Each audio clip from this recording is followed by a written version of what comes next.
जय हिंद बच्चों।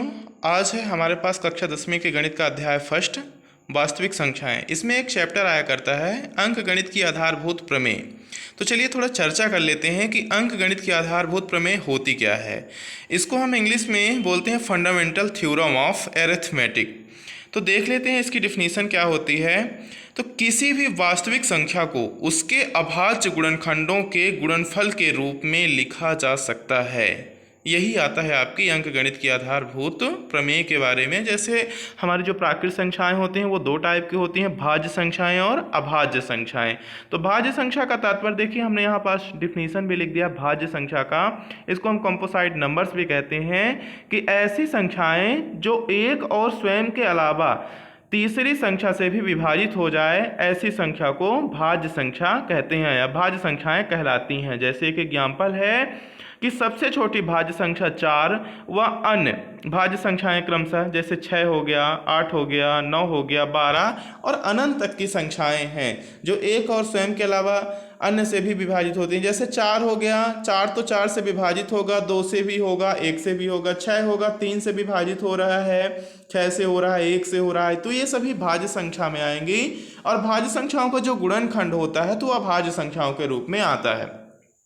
अब दूसरा है अभाज्य संख्याएं। अभाज्य संख्या को हम प्राइम नंबर्स कहते हैं और भाज्य संख्या को कंपोसाइट्स नंबर्स कहते हैं।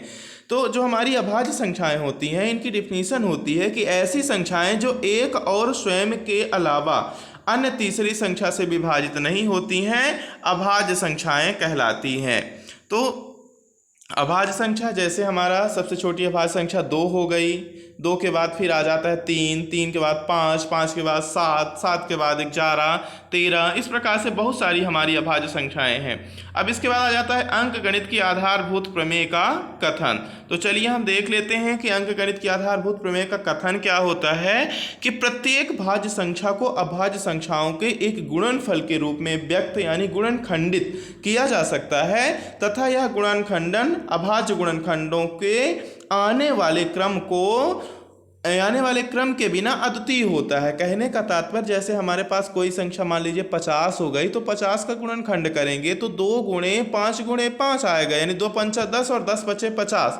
तो 2 गुणे 5 को चाहे हम लिखें 2 गुणे 5 गुणे 5, चाहे लिखें 5 गुणे 5 गुणे 2, चाहे लिखें 2 गुणे 5 गुणे 5 या लिखें 5 गुणे 2 गुणे 5, यानी किसी भी क्रम में इनको लिखा जा सकता है। ये अंक गणित आधारभूत प्रमेय ऐसा कहती है, यानी क्रम का कोई भी इशू नहीं बनता है, इसमें अद्वितीय होता है। अर्थात अभाज्य गुणनखंडों को किसी भी क्रम में अद्वितीय प्रकार में संयोजित किया जा सकता है। अगले स्टेप में हम देखते हैं, हम ये कह सकते हैं कि एक प्राकृत संख्या का अभाज्य गुणनखंडन उसके गुणनखंडों के क्रम को छोड़ते हुए अद्वितीय होता है, जैसा मैंने अभी इससे पहले भी आपको बता दिया है। अब इसके बाद इसका जो व्यापक रूप होता है, यदि आपसे कोई बोले कि भाज्य संख्याओं का जो आप अभाज्य गुणनखंड लिखते हो उसका व्यापक रूप बताओ, तो यहाँ पास हम ये मान लेंगे कि माना संख्या x दी हुई है और ये कोई भाज्य संख्या दी हुई है। तो भाज्य संख्या बराबर यानी x बराबर p1 p2 and so on pn के रूप में गुणनखंडित करते हैं, जहाँ P1, P2 एंड Pn आरोही क्रम में लिखी भाज्य संख्या अभाज्य संख्याएं हैं। यहाँ थोड़ा मिस्टेक लिखा है, यहाँ अभाज्य संख्याएं आपको लिखना है, यानी इनका अभाज्य गुणनखंड P1, P2, P3, P4, P5 and so on Pn के रूप में व्यक्त हैं। अब इसके बाद जान लेते हैं कि आधारभूत प्रमेय के अनुप्रयोग क्या होते हैं। तो आधारभूत प्रमेय के 2 अनुप्रयोग हैं। पहला है अपरिमेय संख्याओं की अपरिमेयता को सिद्ध करने में। कहने का तात्पर्य जैसे √2 है, √3 है, √5 है, √7 है, 3√2 है, 3√5 है, 3√7 है, तो ये सारी अपरिमेय संख्याएं हैं। तो हम कैसे सिद्ध करेंगे कि ये अपरिमेय संख्याएं हैं? तो इनको सिद्ध करने के लिए आधारभूत प्रमेय का इस्तेमाल किया जाता है। दूसरे नंबर पे हम कहेंगे कि किसी परिमेय संख्या को पता है कि p/q के रूप में व्यक्त करते हैं, जहां q बराबर नहीं 0, यानी q का मान 0 से बड़ा होगा या छोटा होगा।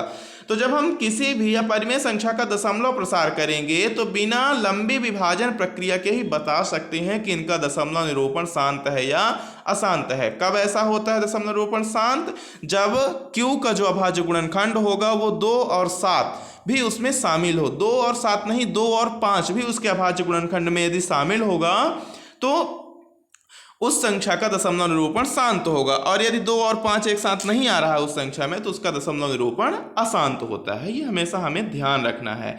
इसके बाद आ जाता है ये कार्ल फ्रेडरिक गाउस जो हैं, ये कार्ल फ्रेडरिक गाउस ने ही अंक गणित की आधारभूत प्रमेय की उत्पत्ति की थी। तो थोड़ा सा इसका सामान्य परिचय देख लेते हैं। अंक गणित की आधारभूत प्रमेय के रूप में सही उत्पत्ति कार्ल फ्रेडरिक गाउस ने अपनी कृत डिस्क्विशंस अरिथमेटिकी में दी थी। ध्यान रखिएगा कि अंक गणित की आधारभूत प्रमेय की सही उत्पत्ति, इससे पहले यूक्लिड ने भी इसकी उत्पत्ति दी थी लेकिन उन्होंने डिफाइन नहीं कर पाया था, लेकिन सही उत्पत्ति कार्ल फ्रेडरिक गाउस ने दी थी, अपनी कृत डिस्क्विशंस अरिथमेटिकी में दिया था इन्होंने। हमेशा ध्यान रखना, डिस्क्विशंस अरिथमेटिकी में अंक गणित की आधारभूत प्रमेय की उत्पत्ति कार्ल फ्रेडरिक गाउस ने रखी। कार्ल फ्रेडरिक गाउस को गणितज्ञों का राजकुमार कहा जाता है। ध्यान रखिएगा, क्योंकि गणित के क्षेत्र में इनका सराहनीय योगदान रहा, बहुत सारी खोजें इन्होंने की थी, तो इनका सराहनीय योगदान होने के कारण इनको गणितज्ञों का राजकुमार कहा जाता है। तथा उनका नाम सभी समय कालों के, यानी सभी समय काल जो आज चल रहा है, कल चल रहा है, जो चला गया, सभी समय कालों में इनका महान गणितज्ञों में नाम लिखा जाता है, जिनमें 3 प्रमुख रूप से आते हैं, आर्किमिडीज, न्यूटन और कार्ल फ्रेडरिक गाउस। इसी प्रकार से हमारे एक भारतीय गणितज्ञ थे डॉक्टर श्रीनिवास रामानुजन, उनको गणित का जादूगर कहा जाता था। उसी प्रकार से कार्ल फ्रेडरिक गाउस को एक उपाधि मिली है गणितज्ञों का राजकुमार।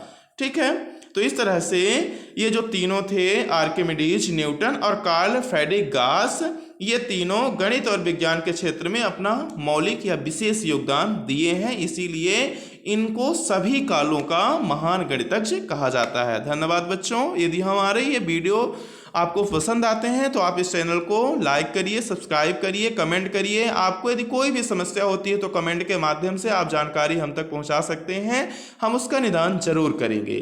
धन्यवाद।